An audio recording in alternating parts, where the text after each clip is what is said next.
I got you. I got you. Absolutely. Got you. Good afternoon, everybody. Come on in. Come on in. Welcome to Wife After Prison. I'm so excited about the live today. We're just going to be having a conversation with Mr. Anthony Colon and Colon. Coleon. Yeah, I was going to ask you. Yes, Colon. It's cologne, like the perfume, like the cologne. Cologne. That's an accent of hers. Cologne. I didn't call you a whole colon. I tell people all the time, I used to be an ass. Oh, cologne. Okay, thank you. I was going to ask you about that. And No Mr. problem.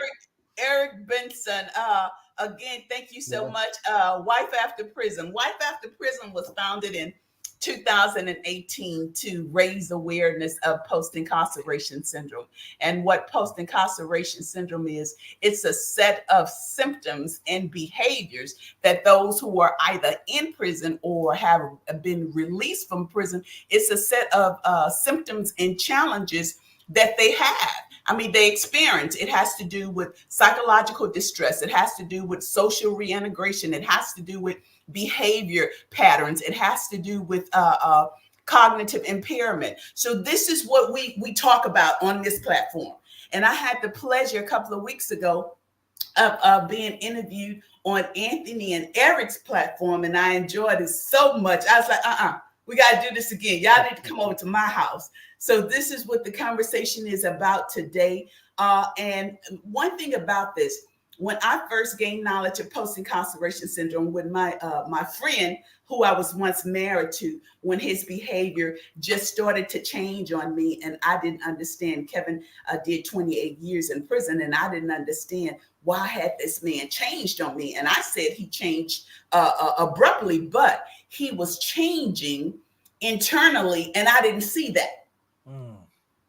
All that stuff, he was dealing with all this stuff on the inside. But all of a sudden, it came to a head. He was dealing with the pre-incarceration trauma. He was dealing with incarceration trauma. And then you come out to a whole wife. Yeah, right. Yeah, you come out to a whole alpha wife, right? And so, it caused Kevin and I to go through some very, very dark times. And ultimately, we ended up getting divorced. But again, he is my friend who I was once married to. So we still do this work together. But this is a real topic. And I was very, very irritated because I was like, ain't nobody talking about this. Ain't nobody talking about the mental state of our loved ones who are coming home. Nobody having this conversation. Nope. Man, let me tell you something. It landed in the right household. I tell you that. I know that's right. So, it landed in the right household. And so this is when I started Wife After Prison, even having to write the book. But we're going to get into that. But my thing today is just to chop it up with these brothers. Success after lockdown. Now I'm gonna tell y'all this. I was thinking about this morning. There's someone asked me this week. It's a wife. She was like, "Is there any success stories?" Because she's hearing about the same behavior, different zip code, same behavior, different country. So she asked that question, and I said, "Yeah, there is some successful stories. There is, and there's a lot of light being shined on that, and why I applaud that." My heart aches sometimes for those who have come out and they're struggling. And nobody is telling their stories. Absolutely. Right?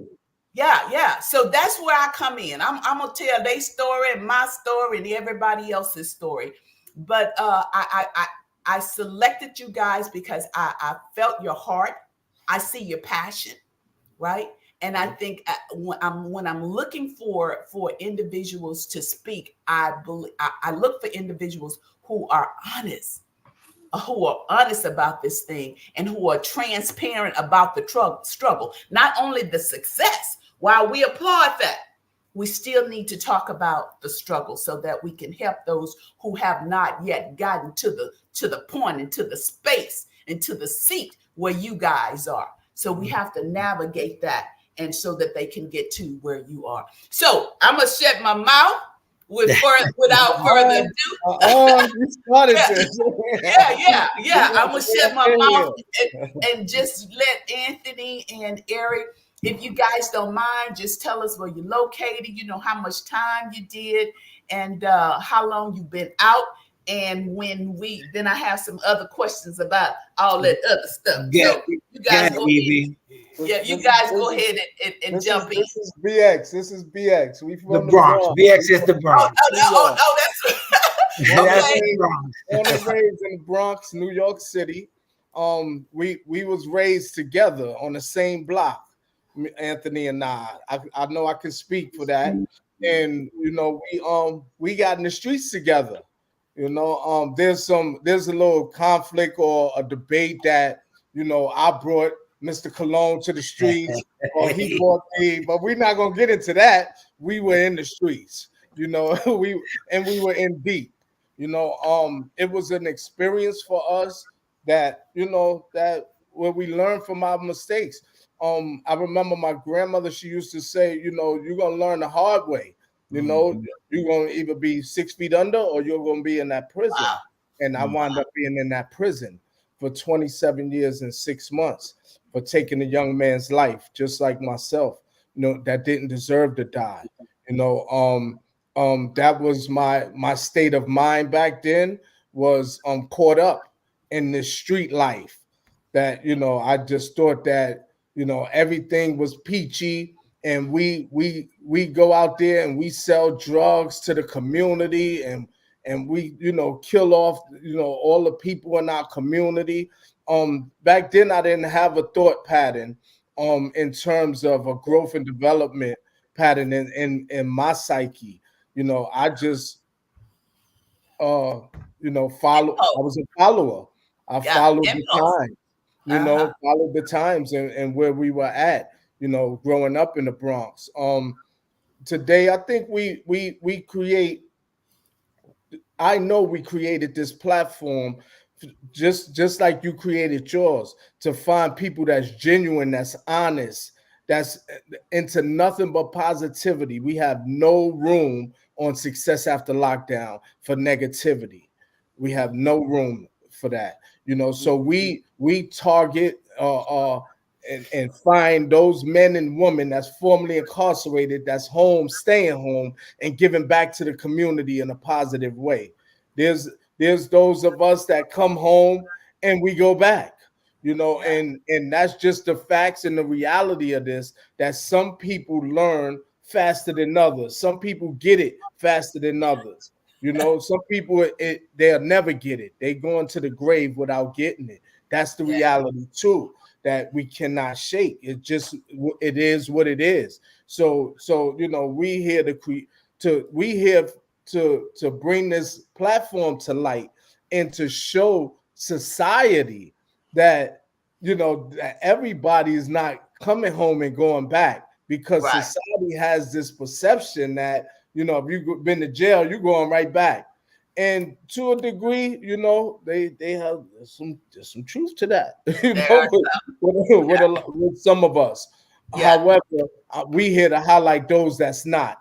And I think that when you look at it across the board, whether we in New York or Houston or Utah, you know, I think individuals like myself and Anthony and others, men and women that's in their state, you know, that was formerly incarcerated, that's home and giving back to the community, I think we bring that recidivism rate down. Right. You know, So yes. Yeah. So let me ask you this. So what age did you guys get in the streets? What age? 10, 11. 10 and 11? Yeah. Yeah, 10 and 11, started really swinging in the street. For me, I was about 12 years old when I was like really fully committed to the streets. Yeah, me as well. Yeah. Were you still in school? I never finished school. I got my education in prison, as Eric had. I grew up in a broken home. That, you know, I don't know how my mother and my grandmother did it, but they were the only two females in my family that didn't do drugs or anything like that. You know, I'm talking about, I grew up in a broken down house with my grandmother, my grandfather, my sister, my three brothers, my mom, my father that raised me. And as time went by, my mom always had like an open door policy. So like whoever needed help or needed a place to stay, you was welcome, come on over this way. And it became very overpopulated. All my brothers, my sisters was on drugs. My grandfather, my uncle were on drugs and alcohol. Wow. So literally for me being the youngest one, I was never really enticed by getting high. I was more about wanting to buy the nice stuff and make my own money. And, you know, at a young age, I found that the only way to do that was to go to the neighborhood around the corner, ask the older guys, hey, you want me to hold on to your drugs for, you know, for a pair of sneakers, for this or that, because my mother couldn't afford it, right? But it was almost like a battlefield. Me and my uncle literally used to fist fight just about every other day. And there's a guy that was in Vietnam War, right? But when he got drunk, to me, I was like his little target, right? And like at 12 years old, I moved out of my house. At 12? At 12, I moved out of my house and moved in with my local drug dealer. You know, because it was almost insane for me to, like, I would go buy a nice little outfit. Right? Like I remember one time I went and bought this nice little outfit. I must have been like 12 years old, 12 and a half years old. And I woke up literally with just in my underwear and my clothes was gone. My sneakers was gone. And I wake up and I'm running around the house and I'm looking for it. And I come outside to the front porch and like my uncle, my grandfather, my brother, they all there like beat me up, Scotty. Was just like, wow. And yeah. Wow. And so like that was the last straw for me. And so when I had an opportunity to run out, that's what I did, right? I was finding love and acceptance and some guidance, even though, you know, the older guys in the block wasn't positive. To me, they was, because they embraced me, right? Yeah. They sheltered me. They protected me. I felt a sense of belonging. So do you think they were grooming you? I don't think that they was grooming me. I think that they, yes, I think we was all we had. Like in the neighborhood, we was all we had. Like my neighborhood. Under the circumstances. Yeah, like under the circumstances, yeah, you know, we was like all we had. Like, you know, we'll meet on the corner and we wouldn't let no one come into that atmosphere and violate anyone. So for me, like not fighting against my own people was a big difference from what I was waking up to at home. Oh, wow. So I felt protection from the people on the block as opposed to from my own household. So for me, it was a no-brainer.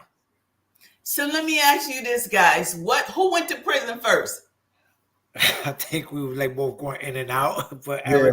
So how many bids did you do? I did a total of 4. 4 short stints, and then the. Yes. So I went into juvenile. I went to juvie when I was around 13, from like 13 to 17. I went away for a 1-year sentence, but I had a propensity of always fighting. Like I just always loved to fight. Came home and got right back into it, right back into the drug game, and then did my second bid, which was like what we call the skid bid. Went in for 1 to 3, came out, nothing changed. I was just like, whatever. Came back out, caught my third bid, which was a 3 to 9. While in prison, I decided to continue to fight, cut people, stab people. So I kept getting new charges while in prison. I wound up doing 10 years out of a 3 to 9. And then it was like, okay. And then moved out to Philadelphia. Nobody wanted me back in New York, so I moved out to Philadelphia. Philadelphia, what I learned about me is that wherever I went, I always took me with me. And as much as I always wanted to change, although I always try to educate myself a little more, One that came out a little bit smarter, but still with the same mentality. I got to provide. I got to get new clothes. I have to get the jewelry. I have to, I have to get it. I have to get it fast. I had to play catch up. Yeah. And that's what happened. And then I moved down to Florida, where I came down here for recovery. After being home from doing the 10 years, I was home maybe 3 years. But I already caught a violation in Philadelphia. My parole officer, shout out to Mr. Mason in Philly, because like he was one probation officer that literally cared. Like he pulled me to the side one day and said, Anthony, like, I don't know why you're not grabbing. Like, you have such potential. He said, you have such amazing potentials when you want to apply it. He's like, I'm going to cut you loose early on your parole, but I need you to get out this state.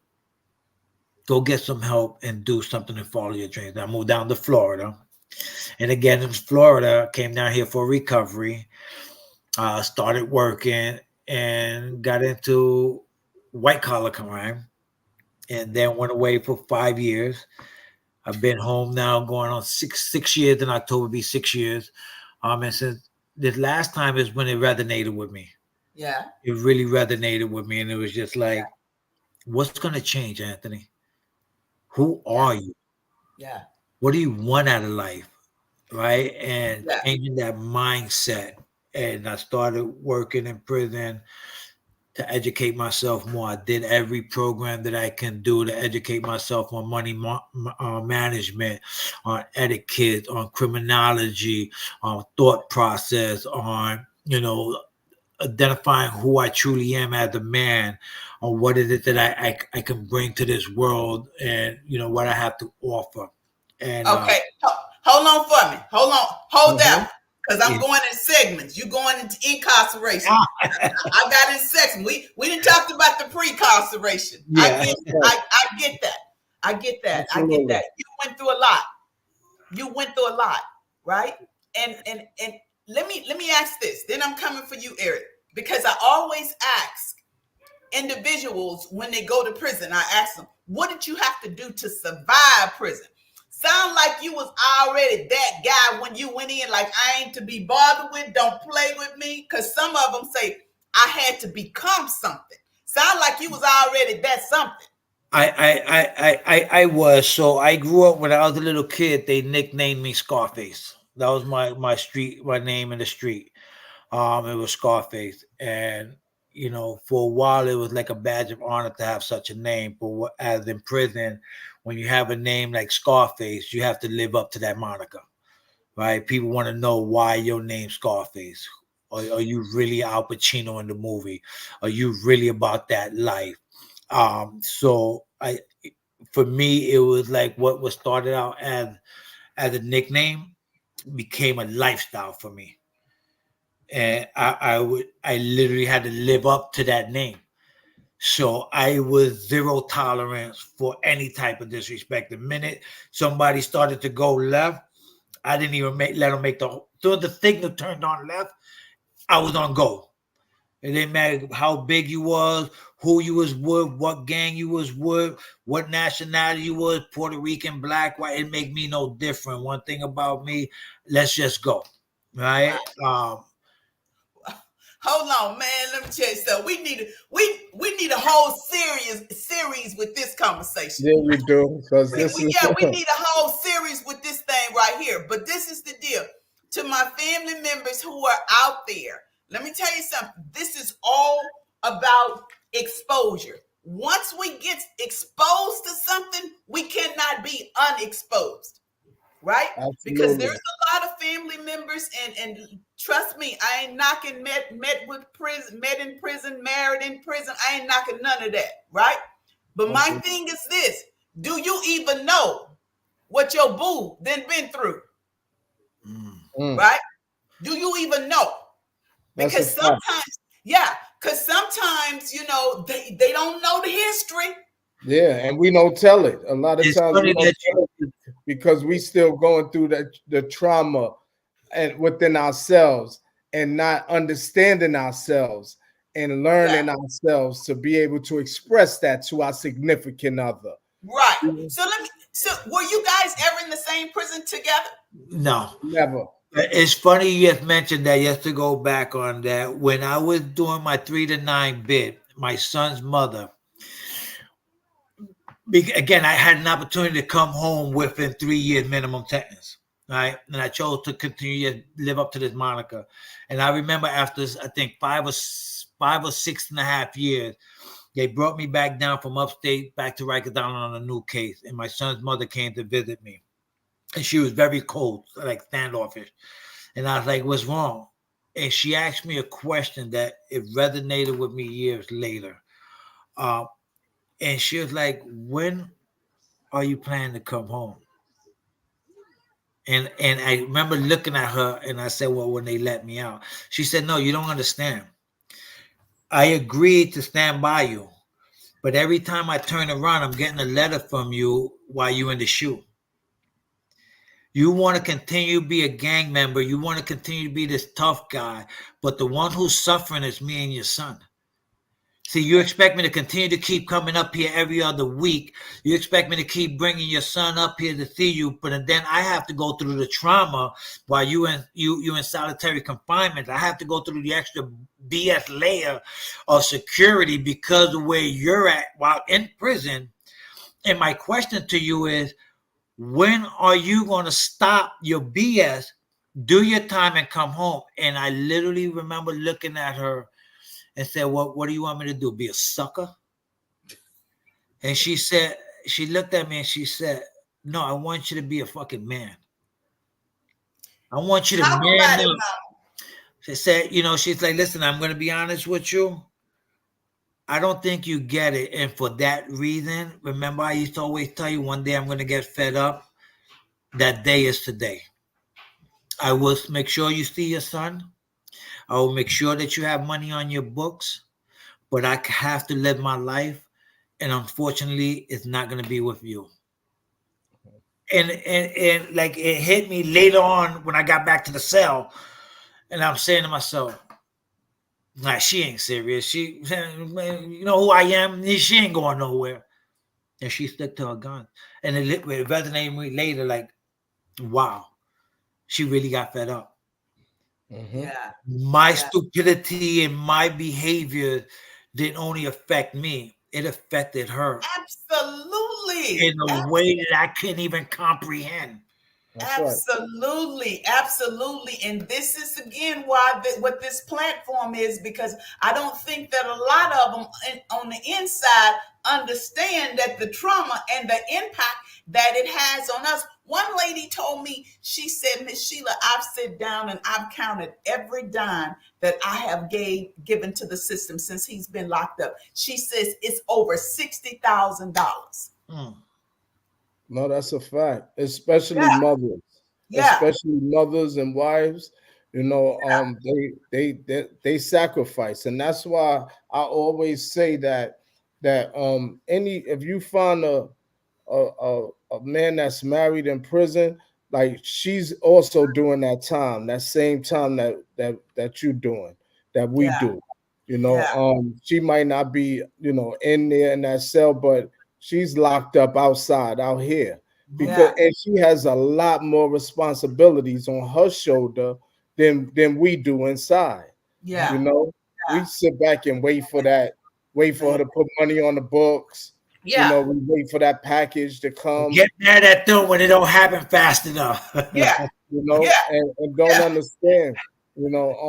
So I think I always said it starts with you first and foremost inside.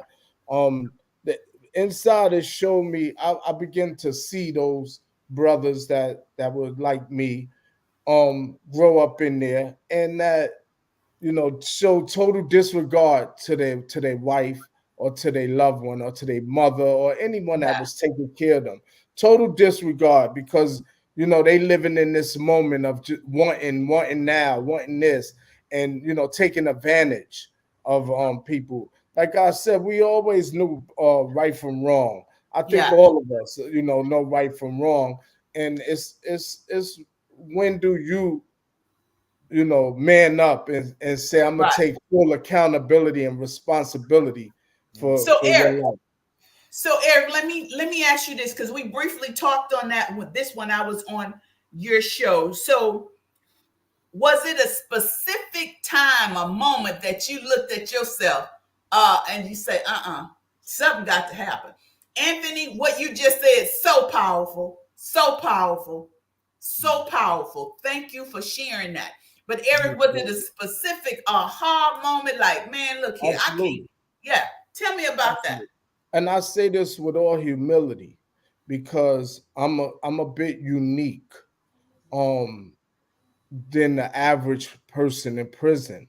So for me, as soon as they put them cuffs on me and I went into that precinct and I went to in front of that judge, before I was even sentenced, I used to say to myself, I'm tired. I'm tired. And so I was facing this 25 years to life. And I was in this court and I was saying to myself, I'm tired. It was Wow. like a ton of bricks lifted from my shoulders when I got locked up. And I said, yo, man, I don't want to do this no more. It has to be a better way.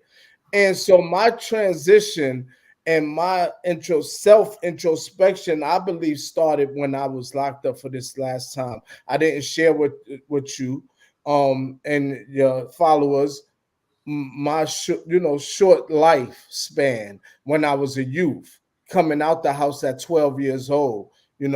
First being arrested, actually going to jail at 15, doing 4 months, coming out, having probation, going back in, doing 1 year, 1 to 3, just like Anthony, coming home after a 1 to 3, 12 months, and receiving 25 years to life after the 1 to 3, going back into the streets, selling drugs for 3 years before getting locked up and not seeing the streets again until August 10th, 2020. When I went into prison, I didn't have my GED. I always tell this because I wanted to inspire those that's in there now, to doing better while you in there. I went in there without a GED and came home with my GED and my associates, my bachelor's and my master's degree. And so thank you. And so, when doing that, that was a transition that I was taking early in time. I say with all humility, and that I'm a bit unique because most men that I grew up with in New York State prison, it took longer before they actually got it. That aha moment where they say enough is enough. I started immediately. Good. And although when I did go up, I got locked up in 1993. 1995 is when I got my GED. And that was when, after I received my GED, I began to work in the law library in the prison system. And I told myself, enough is enough. Instead of when they opened that gate, because the gates open for everybody when they call the yard or gym. And when they open, I close it right back and stay in the cell and get into myself. And That's it. so I took those necessary decisions, those Yeah. important decisions for me because I was tired of making the wrong decision. And Yeah. so I had to reach into myself and say, these are the right decisions. Don't be Yeah. a follower no more. Yeah. Don't be a follower of the negativity in your past. And So so you dictate your future. And that's good. what I did. I love it. I love it. Listeners, listen, listen, listen, Linda. Listen. Linda. Listen, Linda. Absolutely. What he just said, man. How many of you can say that your loved ones are doing the same thing? Right? How many Absolutely. of you they can say within 2 years I got my GED and I went on to further educate myself, just being in there being a knucklehead and not doing anything. So you see, it can be done. And Yeah, that's what we absolutely. talk about re-entry. I'm sorry, Evie. Go ahead. This is what we talk a lot on our show. Re-entry. The the Yeah, When system does it start? the system has it so backwards, so confused, and we wonder why our brothers and sisters keep going back with the recidivism going so high. Is one re-entry we truly believe starts the minute the judge smacks that gravel down and gives you your sentence for you to serve. mm-hmm. That should be like your graduation light. You're moving now on to the next phase of your life. Either you get dumber or you get wiser. You can be like me and turn a 3-year sentence into 10 years. You can continue bumping your head until you say, you know what? Oh my God, what's that coming down my forehead? That's blood. I'm tired of hitting my head. Or you can say, you know what I was doing on the street don't work for me. Let me take advantage of what the system has to offer me, because now I have nothing but time.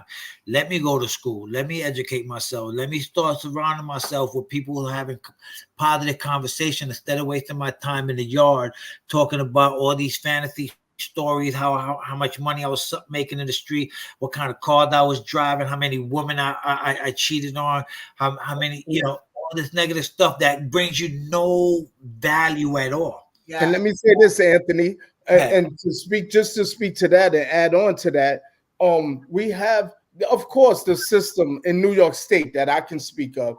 The system don't have a lot of programs, have a lot of things for us to rehabilitate ourselves. Oh, okay. However, what we did was in there, the men that I grew up with, and that grew up before me in there, we created our own programs. We created our own self-help therapeutic programs. Talk about that, Eric. Absolutely. Tell us what that looked like. Tell us what that looked like. What it looked like is, if you went to this prison called Clinton Correctional Facility, Clinton, it's up in the boondocks, called a place called Dannemora, New York. Plattsburgh, New York. It's way up north in New York State, and up there, there's, you don't see your color. You don't see Black and Hispanic. You don't see minorities up there. That it's a family. The corrections, they are family up there. And they run that prison, and they don't want no programs in their prison. Wow. So and they serious about that. So what we did was, the few programs that they did have, we are commenced together, and we are going to these classes, and we'll help ourselves and educate ourselves, and and buy books, online, have our family send us books and bring them to the class. Business, somebody might know business more than the other. We had white brothers, Black, white, people that came in that had their own businesses that were willing to come to our class and help us, to educate us, and we also have a prison that's called Sing Sing Correctional Facility, Fishkill. These are more progressive prisons that have a lot more programs, college education, college programs. We have non-for-profit organizations that come into the prison. And so with men like myself and brothers I grew up with, we said, oh man, they don't have we have an organization called the Osborne Association, and they have parenting classes. But we don't have, let's create a fatherhood and mentoring program for ourselves to be better fathers, upon leaving out of here, to show our families, our loved ones, that, there is room for change, even in a system that don't give us rehabilitation. You know what I mean? And so that's what we done in there. We created Yeah, you created what you needed. That's right. And so that's the same thing that I did when I needed support to deal with this. I created what I needed because there was no support.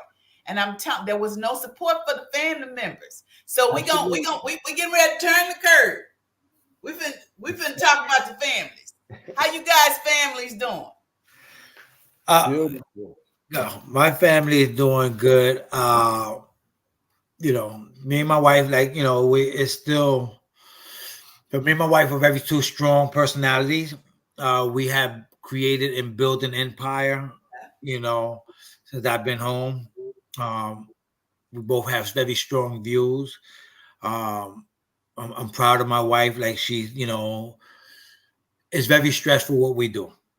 As we spoke about before, we opened the doors in the state of Florida to mental health housing. We were the first ones to do it. and our business grew to just about 100 residents now. We're in 5 different counties. It's very stressful. It's a lot of work, very hands-on. Sometimes I get overwhelmed and stressed, and we'll argue and we'll go through stuff like that. She's been finding her passion and going back to the church and stuff like that. I mean, we get through a lot, but I won't sit here and lie and say that everything is peaches and cream, that everything is beautiful. But we've learned each other, when to give each other space, when to communicate, when to push, and when to give in. And I think it's about communication. Yeah. Absolutely. So let me say this. Okay, just talking to a couple of people this week, just this week. Sometimes even though they they go through the programs, they're so structured, and I'm just going to call it what it is. Some of them are so institutionalized. When they come home, they want to treat the house like it's the penitentiary. Absolutely. I still do. Yeah, man. I mean, some wives like, I gotta take a shower when he takes a shower. The lights got to go out at a certain time. I gotta eat what he eat, and this is the thing. And she don't feel like taking no shower right now. She may not even feel like taking the shower that night. But this is how he is. And my thing is, I tell the family, you can't let him just come in here and run the house like it's the penitentiary, because it's not. It's not. You have to say, I don't feel like taking no shower right now. I don't feel like going to bed at 9 o'clock. I mean, we can do it very respectfully. First time I'm gonna tell you, baby, I don't feel like taking a shower. Well, if I could, speak on this too, and I say that my family, me and my family, we're doing beautiful. That's not without the bumps and bruises and the talking, the arguments, the issues, that we have during our journey. At the end of the day, the negative, the positive is all beautiful for me, because I'm on this side and I'm able to adjust to my wife on this side. So when I think mine is different. I'm used to waking up at 5 a.m, every morning, and I sleep with my wife. So when I wake up, it's like she wake up. So she hasn't got used to that yet. Like, why'd you up? Like, there's nothing. What are you doing? But 5 a.m, I've been able to clear my head, every day in there and in the system. And I think better. I've been able to do whatever I need to do for the day at 5 a.m. And so go ahead. I'm sorry. Look, we got a few more minutes, and I got a whole lot of stuff to get out y'all head. Yeah, absolutely. So let me ask you this. So were you married on the inside? Did you meet your wives on the inside, or you knew them before? Tell me about this. So I knew my wife since 1990, when I used to come up to this town and sell drugs, but we never got acquainted. We knew each other. We knew each other as friends because her sister messed with a friend of mine that was selling drugs with me. But me and my wife never got together. It wasn't until 2010 that me and my wife actually got together, and we've been together since 2010 in prison. While I was in prison, we married in 2012, and I came home in 2020.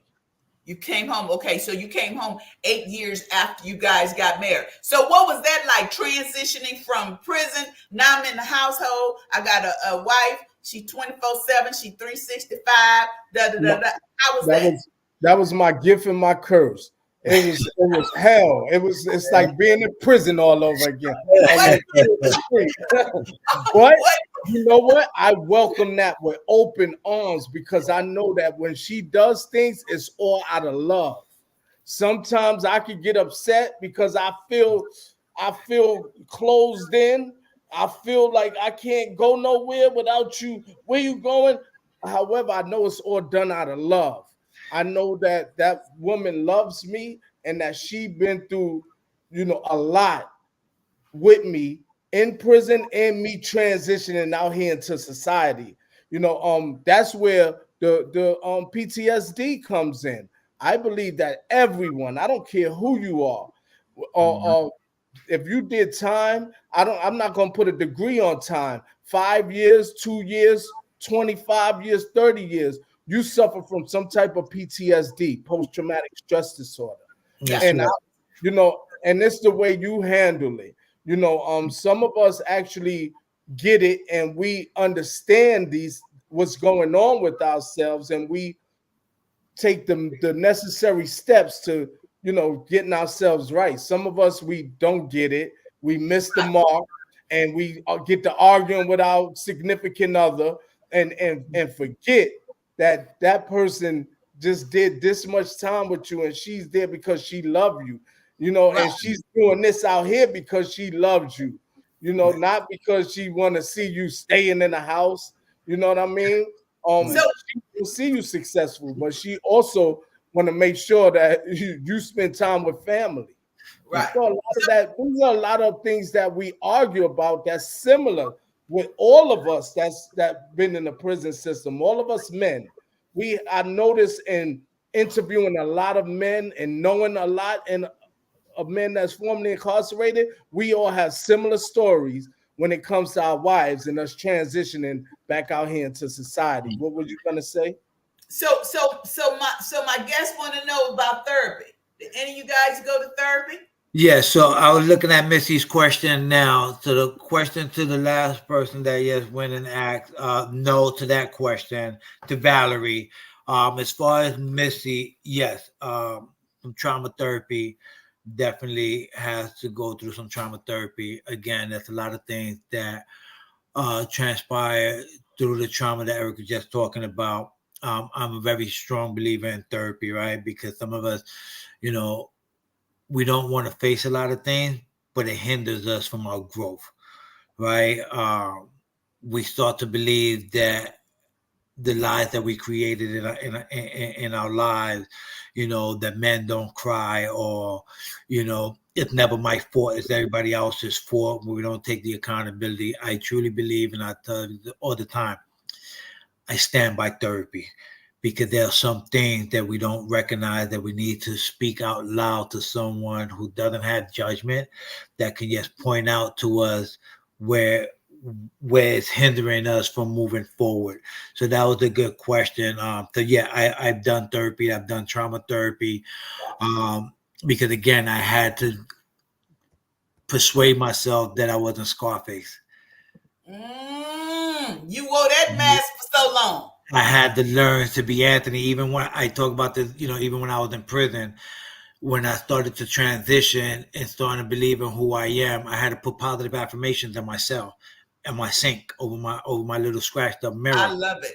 And I used to have a cellmate that used to always wake up, and he had life, and he used to tell me, why do I have to wake up every morning and brush my teeth and look at these freaking words out here that I'm compassionate, that I'm smart, that I'm funny, that I'm loving, that he's like, yeah, I'm none of that stuff. And I go, I understand that, then it doesn't apply to you. I'm asking you to leave my stuff there alone. Yeah. Because this is who I'm trying to believe I am, because I don't want to be a killer. I don't want to be a monster. I don't want to be cold-hearted. I don't want to be all these things that keep getting me back here. Yeah.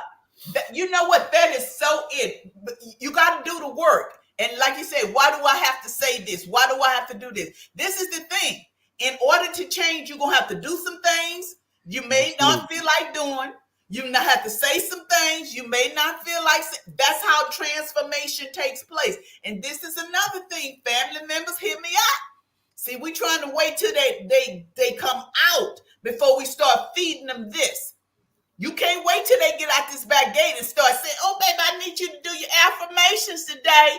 No, you better send them affirmations, not better, but you need to send them those affirmations now.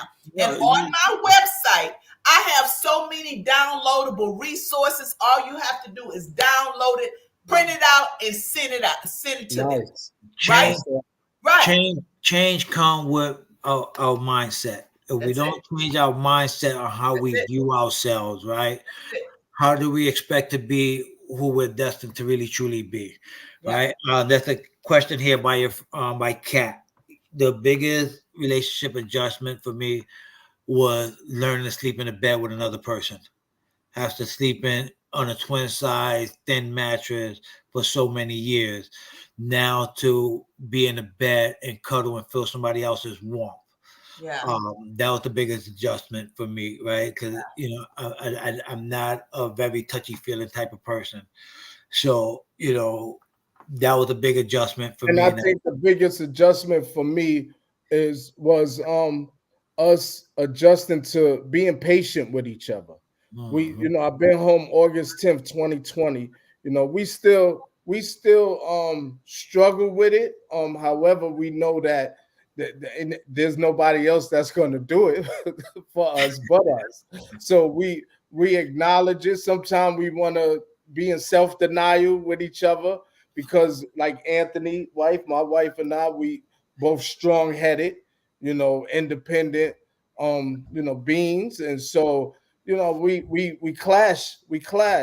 However, like I said, and I always tell everybody, even all of anybody that I know or know of formerly incarcerated, and I know a lot of brothers that's home now and that's dealing, with the same similar, journey that I'm dealing with. And I always tell them, man, I deal with it. I don't care what it is, with a smile. My wife will tell you at the end of an argument, Eric has a smile. And I ask her to Yeah, smile. you did me. And I ask her to smile. Sometimes she don't. Sometimes it take 3 days. Sometimes, you know what I'm saying? Take a couple of days. But at Yeah. the end of the day, she realizes that and she appreciates that and say thank you for that, because a lot of times it's the patience. We don't have patience with each other. Yeah, yeah, but and let me ask you guys this, man. We got it. We got it. We got. I done ran No, you over about. gotta have us on again. Absolutely, absolutely. I tell you, we may have to make this a series. But Yeah. Absolutely, so this anytime. is the deal, guys. So some of these ladies that are in this on this live, some of them, their loved ones are still locked up. Some of them, their loved ones have came home and they are divorced now. Some of them are in the struggle.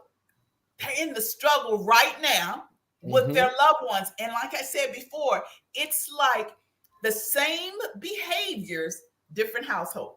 So it's the same emotional, the psychological, the mental stress. Do guys, EB, you just said, you talk to a lot of guys that have come home and they in the same struggle.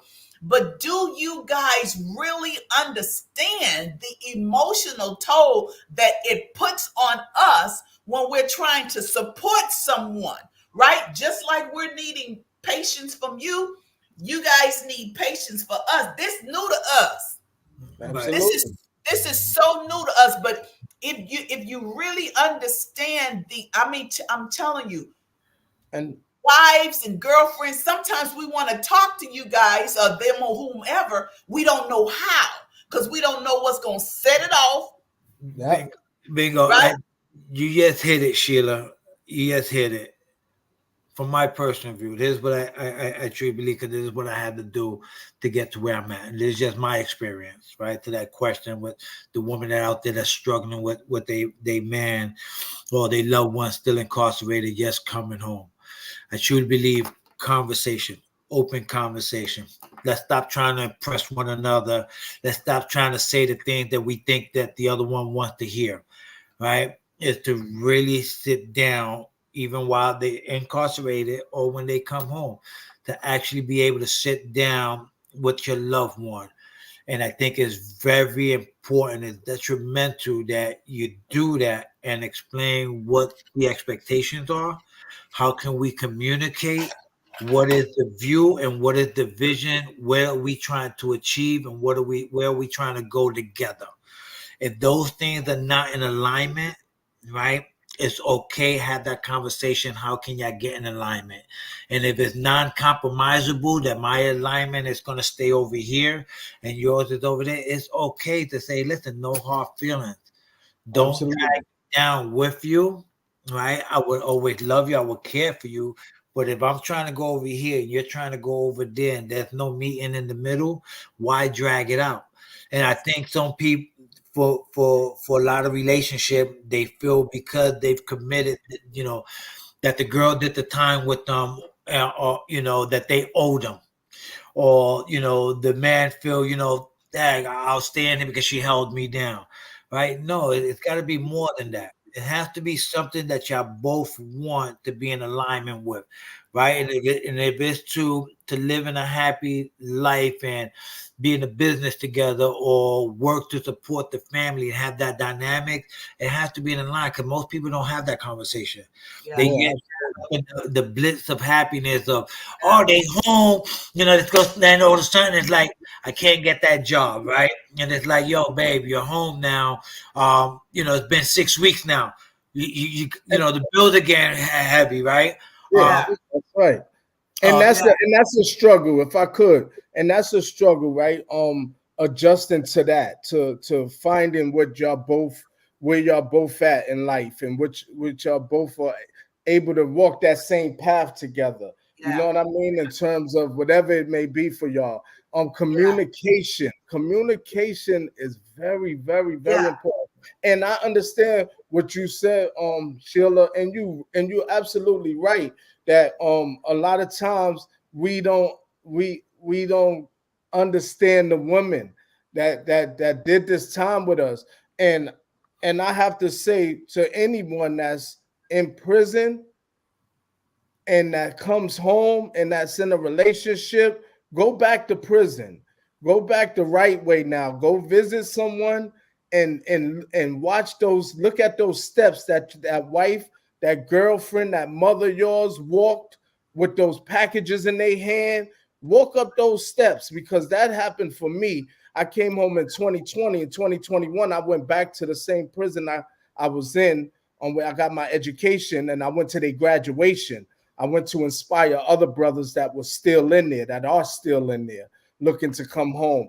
And I walked the steps that my wife used to walk every weekend. And Yeah. I literally broke down walking down those steps. Like, wow, she had to go through all of this with no help, and bringing those packages to me once a month. Like, 35 pounds. and it's amazing, and I found a found look, on life with our wives and our sisters and our mothers and our aunts, our women, that because most of the time in the prison where I came from, that 95% of women that's on the visit floor, and it might be 3% that's men. Wow. Need I say more? Because we Yeah. have, Yeah. we can't leave out the Yeah. other gender, Man, But this is yes, so good. This is so good. I mean, every time y'all say something, I can pull something else out of there. But we're closing. 5 minutes, 4 minutes. We close. I want to close with this. we're not So closing still. We here. we No, we yeah, mother, yeah. we taking over. We taking this over now. Man, look at here. So Anthony, you talked about communication, right? Let me tell you something.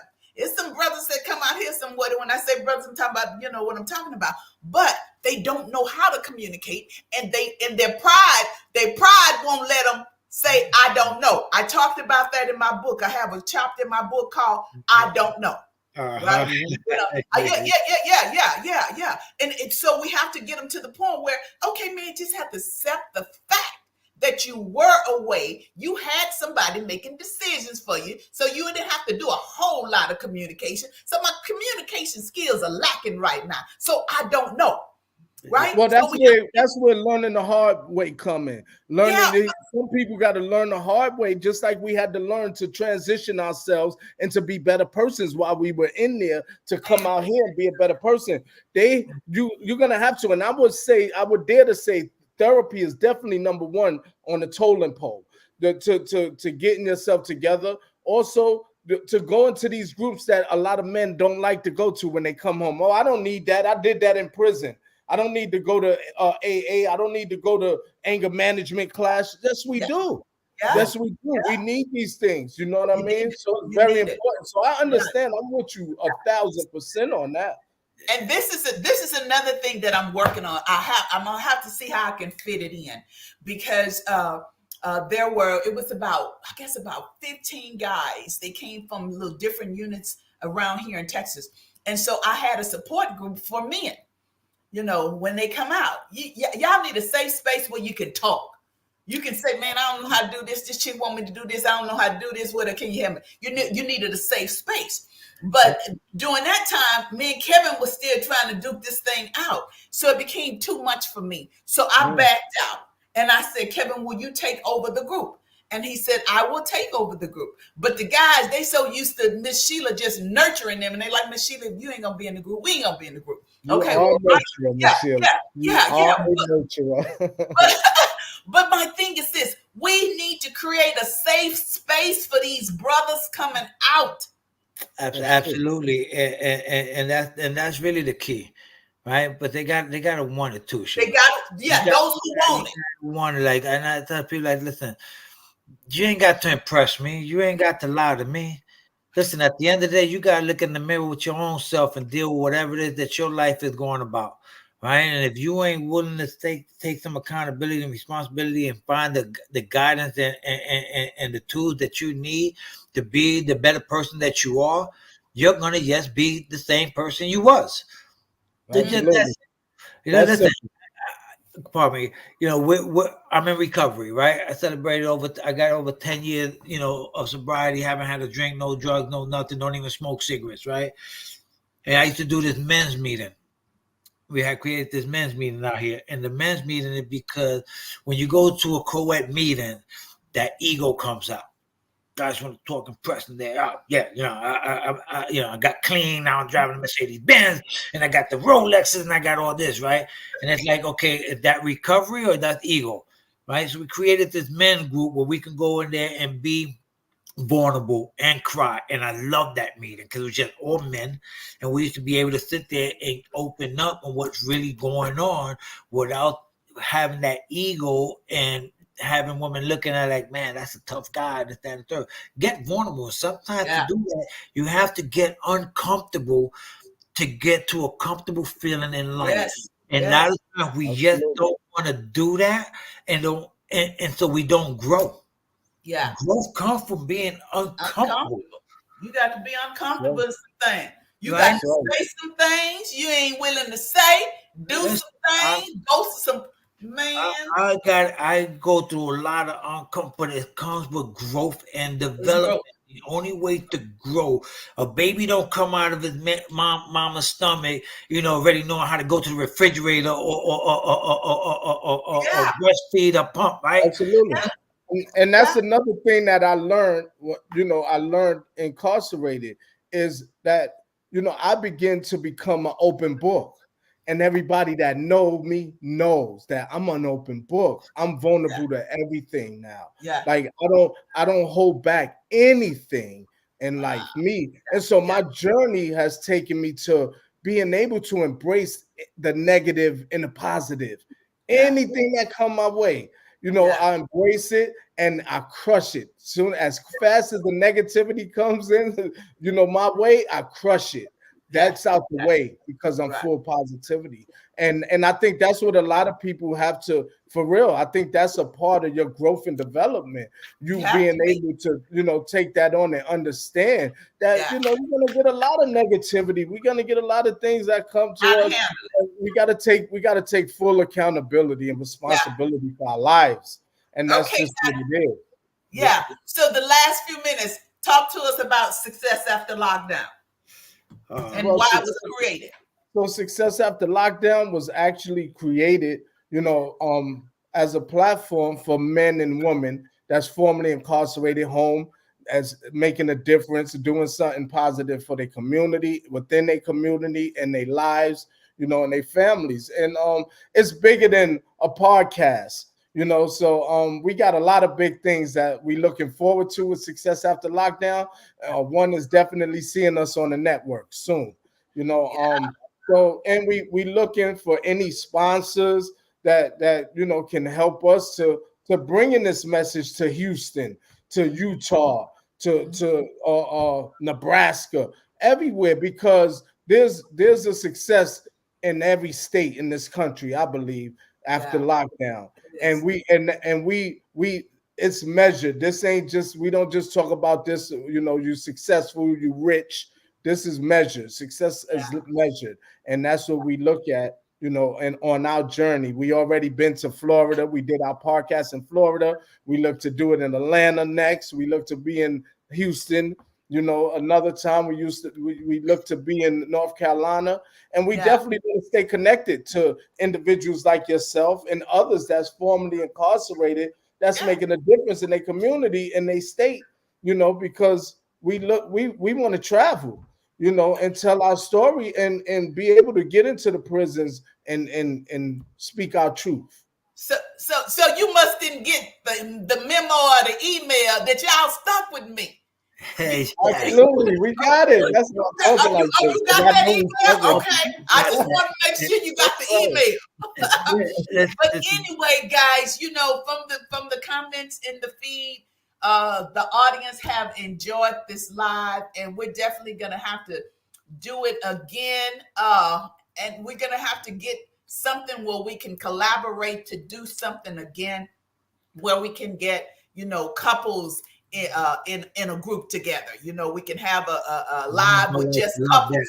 If we can, we need to do that, because the thing again is exposure. It's exposure. Once we get exposed to certain things, we can't unexpose it. So, and if we truly want to help people to succeed, not on the outside, but from within too, we have to be willing to have conversations as such. We have to be willing to talk not only about the success, but also the struggle, right? Absolutely. We have to be able to pull some stuff back. I love you, brothers. I appreciate you, brothers. Thank you so much. When I ask you to come, just let me know when. And we're gonna have this conversation again. Absolutely. Sheila, again, it's always a pleasure having you, hearing your voice, your inspiration, your motivation, what you do. You don't have to do it, but you are the voice for all those lost voices who stand there with their thoughts at night and wondering, how am I going to pull this together? How am I going to figure it out? So kudos to you. That's amazing. You are a pillar for those women that we don't understand, because that we took for granted. So continue to do that. I know my wife will be excited to meet you.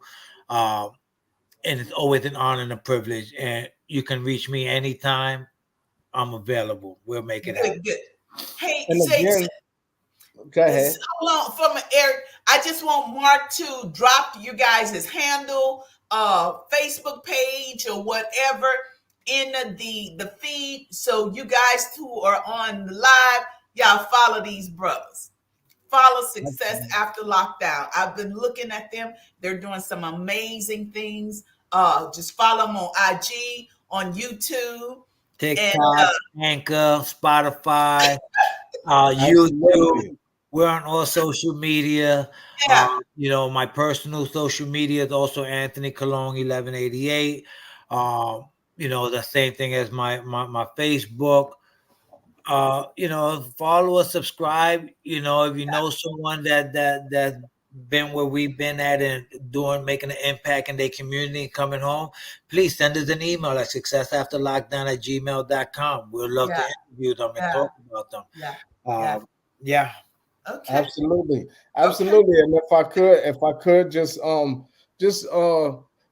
to right now, I'm over in my head is in another space right now, looking, because I don't know if my producer put it up or not, but we actually we are on another platform called Patreon. I don't know how much your followers heard about Patreon, but on Patreon is where we will be, where our content will be. Our full interviews for Success After Lockdown will be on Patreon, where our followers and friends and those that want to support us can support us and help us. And we have membership on Patreon as well. For as little as $5 a member, to get full access and full, disclosure of our full interviews that's coming out. And they'll see that soon on our platform at successafterlockdown@gmail.com. You know, and like Anthony said, we are currently on Apple Music, Anchor, you know, all the other platforms. That's IG, Instagram, TikTok. You know, I always push TikTok because I stay on TikTok. You know, when my daughter, my daughter's plays. She plays for her basketball team. You know, she's 12, and I'm always showcasing her TikTok. Yeah, y'all hit the ground running because I just put up a YouTube and I ain't did nothing with it. I just put it out there. I was like, yeah, okay, I'm over on YouTube, but I ain't did nothing with YouTube. But again, guys, thank you so much. I'll definitely be in touch, thinking about some things that we can do. Thank you for your support. Yeah, thank you for your support. Yeah, so you inspired me. Sorry to cut you off. There go Thug's Revenge and Wife After Prison. You and Anthony. That's my book. That's my book. Anthony, you mean? Oh, okay. And mine's is coming now. Because y'all inspired me to write mines now. Yes. Oh wow! So are yours on Amazon? It was. That's another story. But if you want a book and a copy, just get at me. I'll send you a copy. Okay, and my followers, we need to know how to get that. But and Mark is working on that. He is about to. Yeah, he's Mark about is to be working back on in that. Amazon. But yeah, anybody can just reach me through Facebook, on Instagram, or whatever. I got plenty of copies here. So yeah. Yeah, guys. Okay, we gotta go, but we need to do some things together. Absolutely. We're here. Let's do it. Okay. Let's do it. Okay. Thank you, everybody. Have a great weekend. Happy Saturday, and let's go 49ers. Oh, okay. Whoa. KC. Let's go, KC. All right, guys. Let's go. I'll talk to y'all Sunday. And I'll get you the copy. I'll get you the copy of this, okay? Absolutely. Thank you again. All right. Love you guys. You. Okay. All right. Yes. Bye-bye. Bye-bye.